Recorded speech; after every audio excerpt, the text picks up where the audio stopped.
sur ma chaîne Nao Mystique. Donc je vous retrouve aujourd'hui pour vous partager de nouvelles canalisations, plus récentes cette fois-ci. Alors, pour rappel, la canalisation c'est le fait de traduire des ondes lumineuses en mots. Donc pour faire court, en gros je parle avec les mondes invisibles, les mondes subtils, les esprits, les anges, tout ce petit monde quoi. Que je traduis donc avec ma sensibilité, ma subjectivité, voilà. Donc effectivement ce n'est pas une science exacte, donc il faut prendre les choses avec des pincettes, il faut prendre ce qui résonne pour soi, en fait, finalement. Qu'est-ce qui pour vous semble vrai, qu'est-ce qui vous apporte de nouvelles compréhensions, tout ça, tout ça. Donc voilà, je vous livre ça avec ma plus grande humilité et beaucoup d'amour. Donc aujourd'hui nous allons aborder le thème de l'histoire de Gaïa. Donc déjà, on va revenir sur ce qu'est Gaïa. Pour nous, qu'est-ce que la Terre, pourquoi nous sommes là, où c'est dans cet univers, et l'histoire, comment on en est arrivé là, quoi. Humain, nous, dans la 3D, voilà. Donc, il faut savoir que j'ai fait cette vidéo parce que, il y a un moment, il y a quelques mois, j'avais vu une vidéo d'une femme qui faisait de l'hypnose régressive pour pouvoir obtenir des informations sur l'histoire de la Terre. Et moi je me suis dit, mais super, quelqu'un qui en parle, ça va me permettre d'aller vérifier les informations par canalisation. Sauf que ça s'est pas passé comme prévu. J'ai pas eu du tout les mêmes infos qu'elle. Alors je dis pas que ce qu'elle dit c'est faux, je dis simplement qu'elle a récupéré des informations dans sa ligne temporelle, dans laquelle elle posait des questions. Mais moi, j'ai eu les choses dans leur globalité, et ce qui me permet voilà, d'appréhender les événements et de comprendre comment on en est arrivé là, en fait. Donc voilà, je vais vous livrer tout ça aujourd'hui, et j'espère que ça vous plaira. Alors, on commence avec ce magnifique carnet, j'avais mis super autocollant, trop mignon, ouais. Hop. Donc ça commence ici, c'était le 28 août 2023, donc c'est relativement récent. Donc, ils écrivent: Bonjour, je me permets de revenir vers vous pour en savoir davantage sur l'histoire humaine de la Terre et de Gaïa. Éclairez-moi, s'il vous plaît. Bon, quand je dis des humains, c'est des habitants de la Terre dans notre champ de pensée. C'est les habitants de la Terre, quoi, les humains.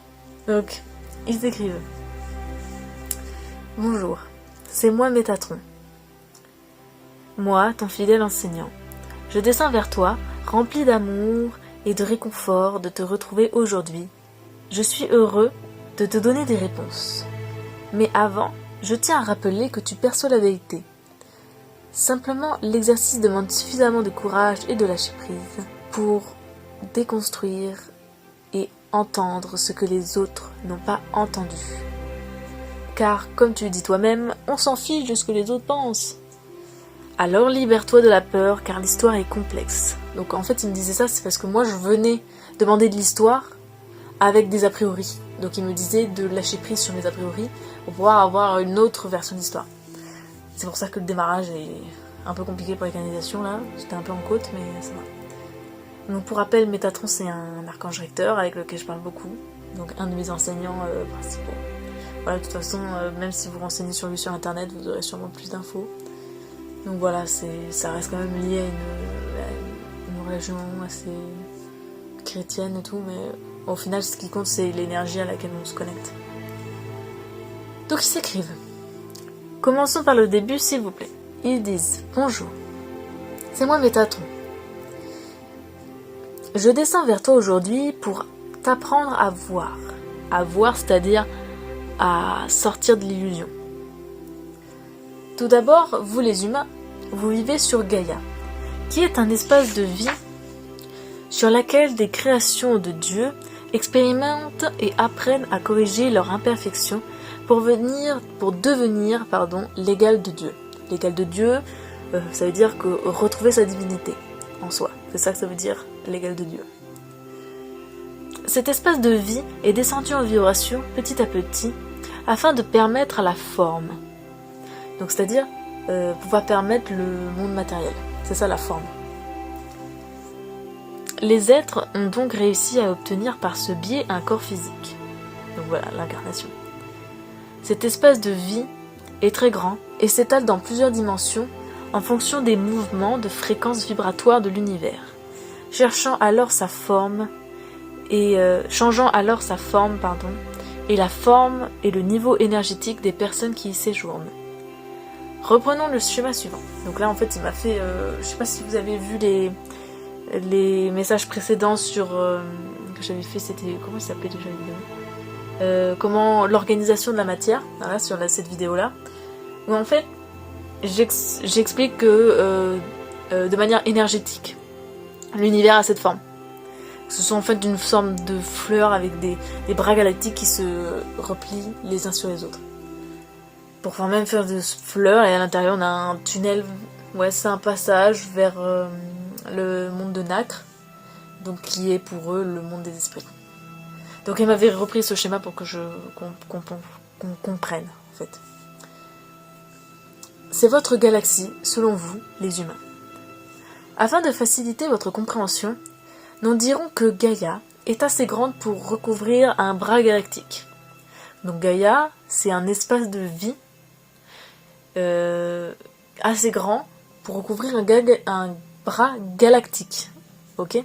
Et nous, humains, nous sommes sur Gaïa. Ok ? Et la Terre, dans notre compréhension, c'est un espace qui est sur Gaïa. C'est comme si Gaïa c'était le continent et que nous on était un pays en fait. Voilà.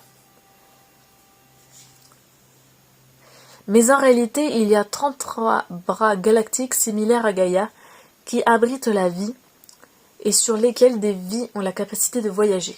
Donc moi j'avais vu un truc comme ça, une sorte de... Je sais pas comment dire, où il y avait moi je voyais que ça en fait c'était un bras galactique qui montait comme ça, là, une sorte de spirale, mais j'arrivais pas à décrire ça bien.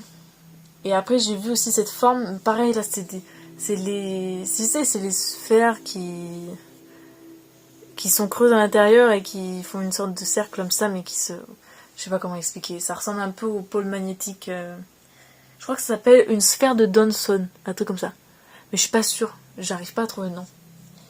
Ils disent votre cerveau a la forme de Gaïa. Donc là, pareil, à expliquer, je ne comprends pas. Mais je sais pas, peut-être que ils parlent de la forme énergétique. Enfin, là, j'ai pas encore réussi à résoudre l'énigme. Ils me disent comprends que la vie est partout et qu'elle existe sous la plus petite forme. Voilà. Donc moi, je l'ai remercié et j'ai dit pouvez-vous donc m'en dire davantage sur Gaïa et sur les créatures qui y vivent, c'est-à-dire nous, en l'occurrence. Alors, c'est moi Métatron. Sache que l'histoire de Gaïa a commencé bien avant qu'elle ne se stabilise dans la 3D, pour accueillir les humains. Donc moi, c'est à partir de là que l'histoire que j'ai canalisée est différente en fait de la femme qui faisait de l'hypnose régressive, c'est-à-dire qu'elle a parlé juste de l'histoire de la 3D, et encore. Je pense qu'il y a eu des petites confusions par moment, mais c'est-à-dire que avant que notre histoire est en fait influencée par des extraterrestres, entre guillemets, on va dire, des individus qui ne sont pas forcément en 3D, mais qui ont eu une importance. Mais bref, ils expliqueront mieux ça que moi, mais voilà. C'était pour expliquer rapidement. Gaïa est un jardin d'Éden, c'est-à-dire un espace de vie, dans lequel la source, Dieu, a fait fleurir ses fleurs cosmiques, donc les âmes. Voilà, en fait c'est pour filer la métaphore, pour qu'on comprenne. Quand celles-ci ont éclos, la forme de Gaïa a changé. Des parties sont descendues en vibration pour prendre forme dans la matière. C'est-à-dire que le jardin d'Éden, et je pense que c'est aussi semblable à ce qui est dit dans la Bible, c'est-à-dire que le jardin d'Éden, de base, c'est un espace de vie dans lequel les âmes sont construites, ouais, sont fabriquées, on va dire. Mais je pense que ça a d'autres fonctions, mais entre autres. Et ça, c'est un espace qui n'est pas en 3D, mais qui est en 10D, je crois, un truc comme ça, ou plus haut encore. Donc du coup, c'est un espace de vie qui est particulièrement immatériel. Voilà, qui a pas de forme. Et donc, quand on descend en vibration, on prend forme. Et c'était ça le but. C'est à partir du moment où les âmes ont commencé à éclore, et ben l'espace Gaïa est descendu en vibration pour permettre à l'âme d'avoir une incarnation. De la même manière qu'un arbre enfouit profondément ses racines dans la terre pour en aspirer la vie et éclore à la surface, c'est de même pour Gaïa. Les civilisations, les races extraterrestres, sont des racines qu'elles plongent dans la 3D pour aspirer le néant, pour évoluer vers la transcendance. Alors là, l'image, je pense que c'est pour dire que Gaïa, je pense vraiment que la forme physique de Gaïa, c'est un peu comme un arbre qui plonge ses racines dans le néant pour éclore dans le ciel, dans le ciel, et qui, disons, dans le monde immatériel. Je sais pas si vous connaissez Yggdrasil, et c'est cette forme-là en fait. Et le but c'est ça, c'est-à-dire que Yggdrasil en fait c'est la représentation du fait que Gaïa, cet espace de vie, ce jardin d'Éden, descend en vibration dans des couches, des dimensions plus basses pour en fait se nourrir de l'incarnation, pour évoluer. Je sais pas si c'est bien clair, mais ils en reviendront plus tard. C'est pourquoi toutes les races n'ont pas évolué au même rythme et ne sont pas dans la même étape vibratoire. Voilà. Donc ensuite, je vais passer sur mon deuxième cahier pour continuer l'histoire. Alors, mon deuxième cahier, bon pareil, hein, c'est des cahiers de brouillon, hein, c'est pas, voilà. Bon, en plus c'est recyclé, hein, j'avais pris un ancien. Donc, ils disent... là, le 26 août, je poursuis en leur disant « Merci Métatron, j'ai encore du mal à comprendre, expliquez-moi s'il vous plaît. » Alors, il faut savoir que c'était une canalisation, la précédente, qui était très très forte, et j'avais eu beaucoup d'images, et je me souviens d'une image qui m'avait marqué, c'était justement de voir un arbre dans l'eau, qui voulait en fait atteindre la surface. Et je sais pas ce que ça représentait exactement, mais je crois que c'est un peu comme Yggdrasil, mais je voyais vraiment un arbre dans l'eau. Un arbre avec une bulle, enfin j'ai pas, une sorte de bulle entre le feuillage et les racines, à la place du tronc en fait, avec une bulle, une sorte de bulle. Et ça reprend des dessins déjà que j'avais fait par canalisation, que vous pourrez voir notamment dans la vidéo sur l'organisation de la matière, où justement il y a un dessin comme ça. Je pense que ça représente un peu ce que j'ai vu à ce moment-là. Comme ça, si vous êtes intéressé, vous pouvez toujours aller voir cette vidéo. Au moins pour voir le dessin. Normalement, c'est le dessin de couverture. Vous pouvez le voir, donc ça vous donnera une idée de ce que j'ai vu. Ils écrivent. Bonjour, c'est moi Métatron. Je descends vers toi pour t'apprendre à voir. La branche galactique Gaïa est semblable à un livre avec de nombreuses pages, dans lesquelles chaque entité envoie une forme plus ou moins physique au travers des dimensions. Donc c'est-à-dire que Gaïa, c'est un ensemble de dimensions. Alors là, vous n'allez pas comprendre. Genre, par exemple, si on est en 3D, la 3D, c'est pas juste un plan, c'est plusieurs plans. Et ça, j'en avais déjà parlé aussi dans les vidéos sur l'âme et tout ça. C'est-à-dire que même si nous, on est en 3D, il existe en fait plusieurs 3D. Qui vivent en même temps en fait. Certaines races vivent dans des strates élevées vibratoirement, c'est-à-dire 8D, 10D, ce que vous voulez, tandis que d'autres non. Certaines ont leur corps physique coincé en 3D, c'est-à-dire il y en a qui, comme nous par exemple, les humains, nous sommes coincés en 3D, c'est-à-dire qu'on n'a pas conscience de qui on est réellement. On est coincé en 3D, mais notre esprit est ailleurs. D'autres ne sont plus enfermés et expérimentent le meilleur de la vie matérielle. Voilà, parce qu'il faut savoir aussi que la vie matérielle et l'incarnation de base, c'est censé être un truc cool, en fait. C'est pas censé être un truc où on souffre comme nous les humains, ou voilà. De base, c'est censé être tout truc sympa, en fait, on s'incarne, on vit des trucs, comme dans les jeux vidéo, quoi. Tu fais bouger ton petit personnage, c'est drôle, voilà. En gros, c'était ça, le but de l'incarnation. De vivre une expérience de réalité virtuelle, en fait. C'est la comparaison la plus proche que j'ai pour expliquer ce que c'est l'incarnation. Alors, la vie humaine est dure, car on vous a bridé pour rester endormi en 3D. À présent, l'histoire des races a commencé dès l'instant où les âmes furent prêtes à impulser la vie. Impulser la vie, c'est-à-dire commencer leur chemin de vie. Certaines, les plus matures et fortes spirituellement, prennent du temps à investir la matière. C'est-à-dire à investir, c'est-à-dire à rentrer dans la matière, comment on dirait, comme un fantôme qui possède un corps. C'est un peu ça en fait, investir la matière. De la même manière qu'on peut dire on peut dire d'un enfant qui n'a pas totalement investi son corps physique. C'est pour ça que les enfants, si vous voulez, quand tu les regardes, quand ils sont jeunes, tu vois qu'ils sont pas totalement présents. Genre quand ils sont vraiment très très jeunes, 1 an, 2 ans, ils sont là, ils sont mignons, mais tu sens qu'ils ont une énergie de pureté à la fois et qu'ils sont pas vraiment présents à la réalité. Tu vois ce que je veux dire ? C'est ça en fait, c'est parce qu'ils sont pas totalement en fait investis dans la matière. Mais ça se fait petit à petit. C'est pour ça qu'après, qu'à un moment donné, quand on commence à vivre, il y a un moment où on devient conscient. C'est-à-dire que dans l'enfance, il y a un moment où tu deviens présent à ta réalité. Et ça arrive, petit à petit, je sais pas, à partir de 6-8 ans, un truc comme ça, tu deviens conscient de ta réalité. Je crois que c'est à partir du moment où on obtient le langage structuré, avec des phrases, que là on commence à être de plus en plus présent dans sa matière. Satamzan reste très connecté à la source, et c'est ce qui en fait l'enjeu. Parce que du coup, on peut leur transmettre des messages à ces âmes.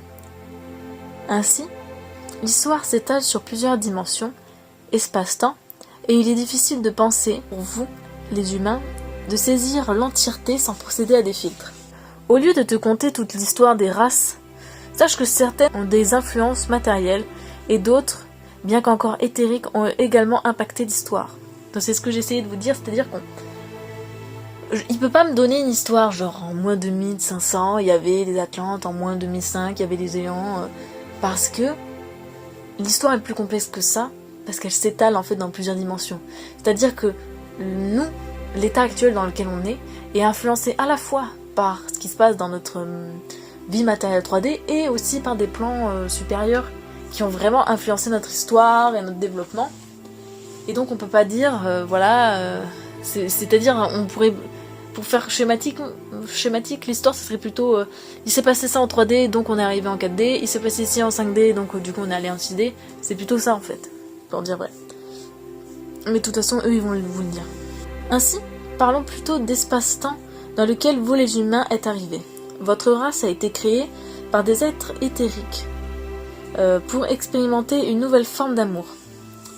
Cette création a été une création instable, mais dont la puissance, une fois stabilisée par une âme entière et pure et détachée de toute influence, serait le moyen de faire descendre l'esprit dans la matière et purifier l'âme.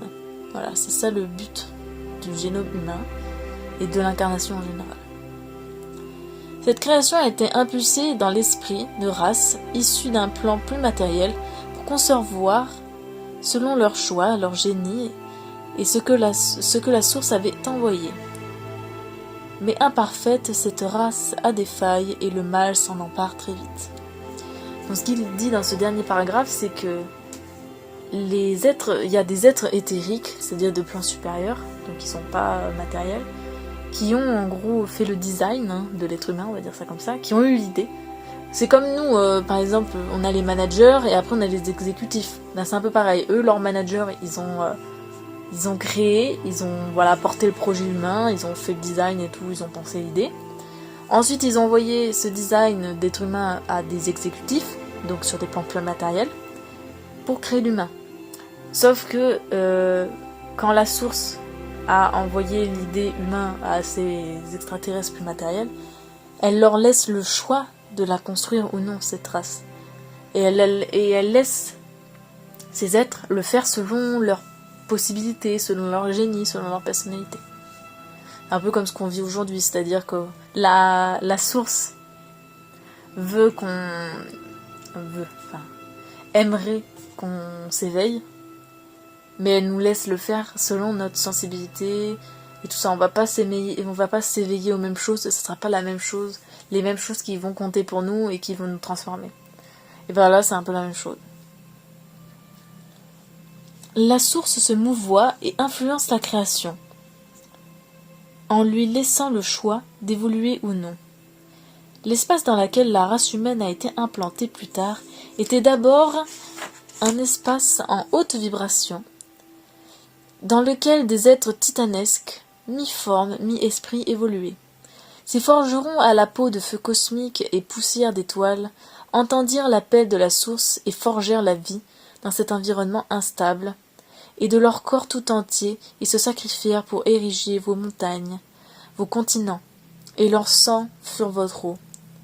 Dans un cataclysme, l'espace Gaïa chuta soudainement en vibration, et ces êtres titanesques d'amour, de sagesse, se pétrifièrent pour rendre la vie sur cet espace habitable. Voilà par exemple un exemple de race qui a influencé notre histoire. Un monde fut créé, une partie de Gaïa devint 3D, car Gaïa s'étale dans toutes les dimensions. Merci. Ensuite, je crois que c'est le lendemain, je demande. Je vous remercie pour tous ces enseignements. À présent, pouvez-vous m'expliquer davantage la place qu'occupent ces êtres dans la Terre et Gaïa, c'est-à-dire ces êtres titanesques mi-forme, mi-esprit, qui évoluaient en fait, c'est-à-dire qu'à l'endroit géographique, entre guillemets, où il y avait censé avoir la Terre, c'était un espace qui avant était en plus de vibration et dans lequel il y avait des êtres titanesques. Moi je trouve que c'est beau à imaginer. Alors, je suis heureux que nous apprenons de nouveau ensemble. Je descends vers toi pour répondre à ta question. Ces êtres titanesques n'avaient pas de forme définie. En revanche, dès l'appel de la source, ils ont commencé à prendre forme insufflée par celle-ci. C'est-à-dire que ces êtres titanesques, mi-forme, mi-esprit, n'avaient pas... c'était comme du chewing-gum, quoi. C'est insultant, mais... C'est pour dire qu'ils n'avaient pas de... Voilà, ils étaient tout le temps en totale mouvance. Ils changeaient tout le temps de forme. Et quand la source a dit « je veux voir ça dans cet espace de vie », là, ils ont commencé à prendre forme. Et en descendant en vibration, ils se sont solidifiés. Pour que dans la nature que vous connaissez, vous reconnaîtriez l'infiniment grand dans l'infiniment petit. C'est-à-dire que quand la source a insufflé son projet, eh bien, c'était pour nous permettre de voir l'infiniment grand dans l'infiniment petit. C'est-à-dire que chaque chose dans la nature, ce sont ces êtres titanesques qui se sont transformés en nature, en fait, en montagne, en forêt, en tout ce que vous voulez. Et c'est-à-dire que quand tu regardes par exemple une fougère, t'as les fractales, t'as ces formes fractales qui sont censées nous rappeler à nous, notre âme, dans notre intériorité, ce que c'est l'infiniment grand. Et c'était ça en fait, c'était de nous rappeler. C'est pour ça que même quand tu es dans la nature, tu te recharges, tu redeviens... le potentiel de ta cellule reprend son équilibre. Tout ça, c'est pour qu'on redevienne nous-mêmes. Qu'on soit réaligné, c'est pour qu'on se rappelle. La nature, ce sont des êtres qui sont vivants et qui sont là pour nous aider, qui ont vraiment une âme, voilà. Pour que la nature puisse vous rappeler et vous apaiser. Les nervures des feuilles sont semblables à un circuit veineux d'un être humain, par exemple. Tout est une métaphore de la réalité, au-delà de la prison psychique de votre mental. Ces êtres ont chuté en vibration avec Gaïa, et leur forme a commencé à se solidifier et à se pétrifier. Ils devinrent des montagnes, des arbres géants, vos lacs et vos mers.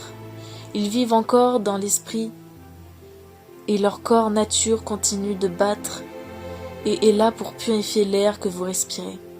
C'est pourquoi se reconnecter à la nature, à cette source de vie, si proche encore de l'Éternel, est une bénédiction, car ces êtres sont encore là, et si nous les laissons faire, ils rendront l'environnement magnifique. Car tout en elle, c'est-à-dire la nature, est perfection. Par ces êtres, la source provoque les mouvements météorologiques, les déluges, renaissance, et fait pousser la vie là où rien n'était possible avant. Cette nature, ces êtres nous parlent et envoient des vibrations aux êtres qui y séjournent. Certains les écoutent et parviennent à vibrer en harmonie avec eux, tandis que d'autres se sont trop égarés pour les entendre. Leur chute s'est faite dans 7 dimensions. Ainsi, c'est la raison pour laquelle Dieu, dans la Bible, a mis 7 jours pour créer la terre. Tout le monde connaît, je crois que c'est 7 jours, hein, je suis pas sûre. Mais il me semble que dans la Bible, il est dit Dieu a mis 7 jours. Et le dernier s'est reposé.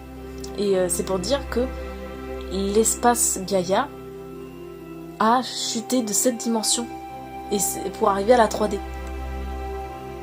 Et en gros, à chaque étape, il a construit une partie de notre environnement, de la matière que nous allons expérimenter plus tard. Quelles sont les formes qui vivent sur Gaïa? C'est moi, Métatron. Sache qu'il y a de nombreuses races qui vivent et vivaient sur Gaïa bien avant l'être humain. Gaïa a abrité de la vie sous plusieurs dimensions, et lorsqu'elle est descendue en vibration, des êtres sont pétrifiés quand leur corps est devenu davantage matériel, car leur corps n'était pas adapté pour ce type de fréquence. Avant les humains, des êtres vivaient dans des dimensions élevées, se sont pétrifiés et ont laissé des traces d'eux. En général, nous retrouvons les géants, en forme humanoïde, et ces animaux géants. Leur taille témoigne de leur élévation spirituelle. Leur corps, nous le voyons ainsi. Mais s'il est pétrifié en 3D, cela ne veut pas dire qu'il a cessé d'exister. Il vit dans l'esprit, dans les plus hautes sphères. Ainsi est en cela que nous disons que passé, présent et futur se déroulent en même moment, car tout vit au moment présent. C'est-à-dire que dans notre environnement, nous avons des traces de vie qui ont existé en fait dans des niveaux plus élevés. Par exemple, vous savez, il y a des trucs sur Terre. Vous savez pas pourquoi, mais ça vous rappelle quelque chose. Par exemple, il y a plein de photos de montagnes qui ressemblent à des géants, qui ressemblent à des animaux géants, tous ces trucs. En fait, ce sont des formes de vie qui existaient, mais à des niveaux en fait supérieurs. Et qui, quand Gaïa est descendue en vibration, se sont pétrifiés. Mais en fait, nous on les voit pétrifiés parce qu'on vit en 3D. Mais en fait, ils existent toujours, leur vie elle a toujours continué en fait. C'est-à-dire que c'est comme si, en descendant en vibration, Gaïa avait pris une photo de l'environnement, de cette dimension à un moment donné, et en fait, l'image, c'est comme si, regardez, nous, quand on prend une photo, on est d'accord que la photo, quand elle ressort sur notre téléphone, elle est immobile. Mais le monde autour de nous, il commence à bouger. Mais ce moment-là où on a pris la photo, à partir du moment où on a pris la photo, cette photo est dans une autre catégorie de dimension.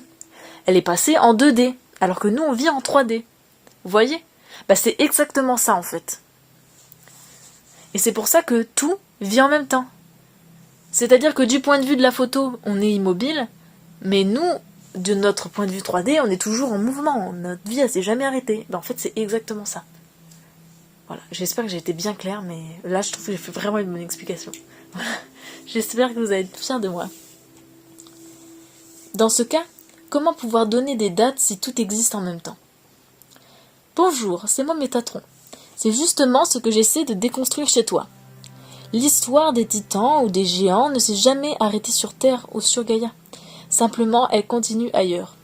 En revanche, nous pouvons donner une ligne de temps dans un espace-temps donné qui pourrait être celui des humains. Mais les êtres d'autrefois ne seront pas sous leur véritable forme.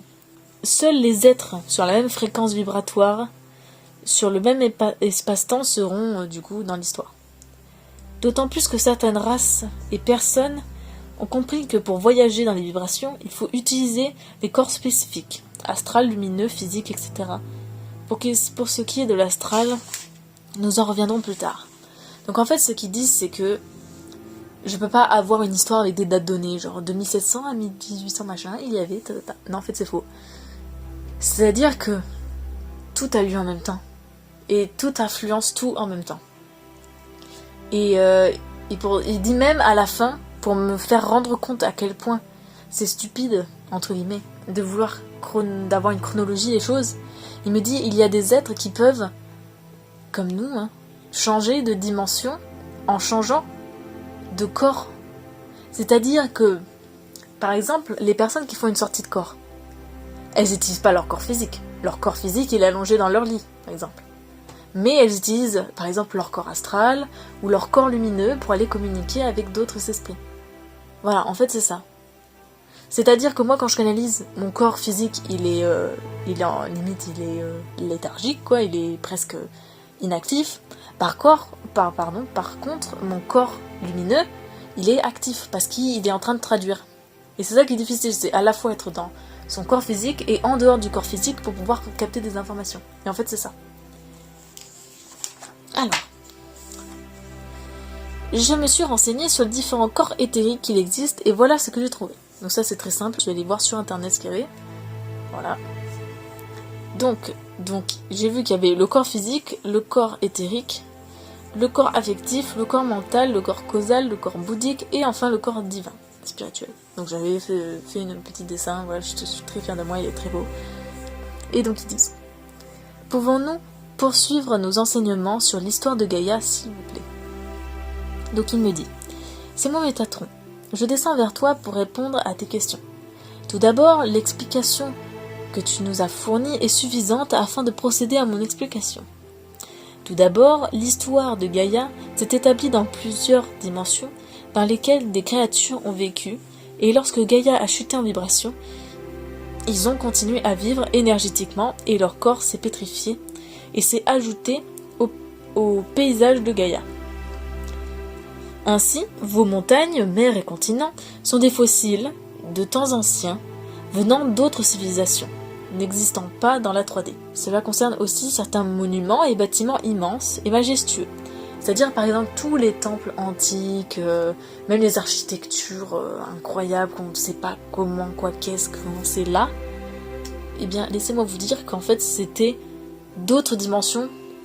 Voilà, c'est importé de d'autres dimensions, parfois. Et des fois, c'est des extraterrestres qui ont visité la Terre et qui ont fait ce genre de bâtiment. Mais voilà, c'est pour donner un exemple. C'est comme à un moment, il expliquait qu'en fait, Gaïa, par la nature, a influencé la météo. Alors c'est vrai, mais il faut savoir aussi que sur Terre, il y a des personnes mal intentionnées qui ont la technologie de modifier la météo et qui du coup provoquent des déluges qui n'auraient pas dû. Donc voilà, c'est toujours, il faut faire la part des choses. Mais sache une chose. Si ton but est de connaître l'histoire matérielle qui s'étale sur une ligne temporelle, tu as celle de la 3D, mais si tu veux comprendre toutes les histoires entremêlées qui ont une importance, alors il faudra lâcher prise avec la temporalité humaine. Moi j'ai eu énormément de mal, donc c'est pas encore bien expliqué. Du coup j'ai dit, c'est d'accord, je me laisse guider, donnez-moi plus d'informations. Ils me disent: tout d'abord, toutes les civilisations ont commencé à exister en même temps, énergétiquement. Ensuite, c'est la fréquence énergétique de Gaïa qui s'établit comme un curseur pour guider la création de Dieu dans leur évolution.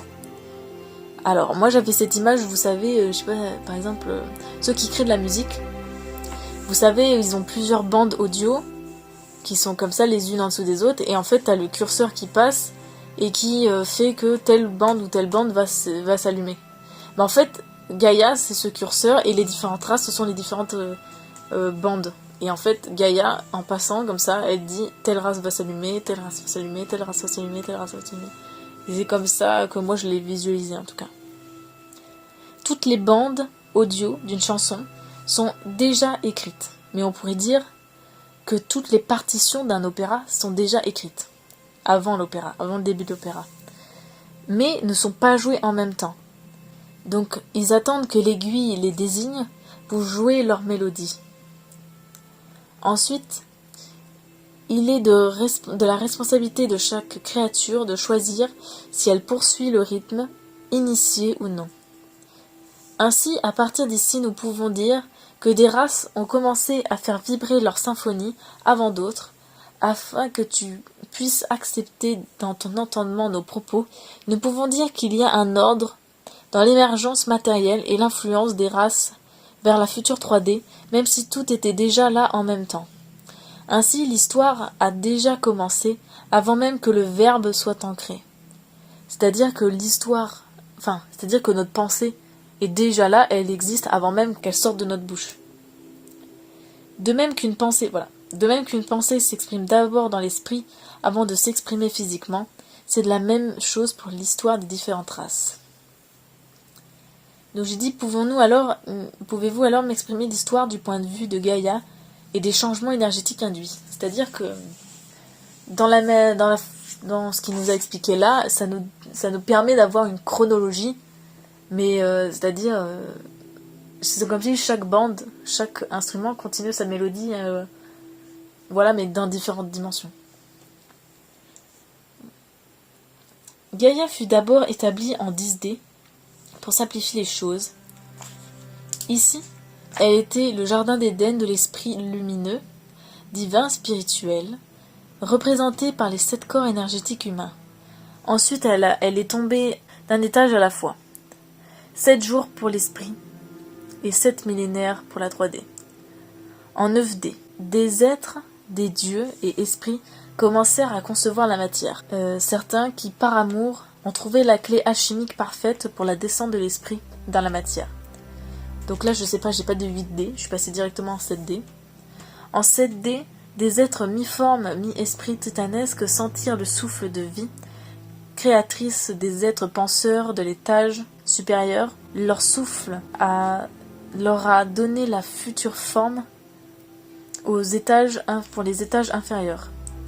À l'étage 6D, des êtres demi-dieux, antiques, emplis de pouvoir et de puissance démesurée, se perdirent dans des enjeux de pouvoir et d'ego. Ces histoires sont vos légendes antiques, des dieux grecs, latins et d'autres dieux encore.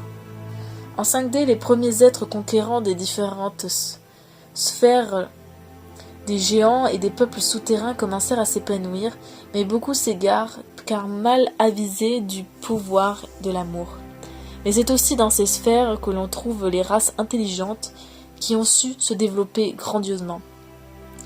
En 4D, des êtres humains, plus grands appelés Atlantes, firent leurs premiers pas sur la future Terre avant d'être exterminés.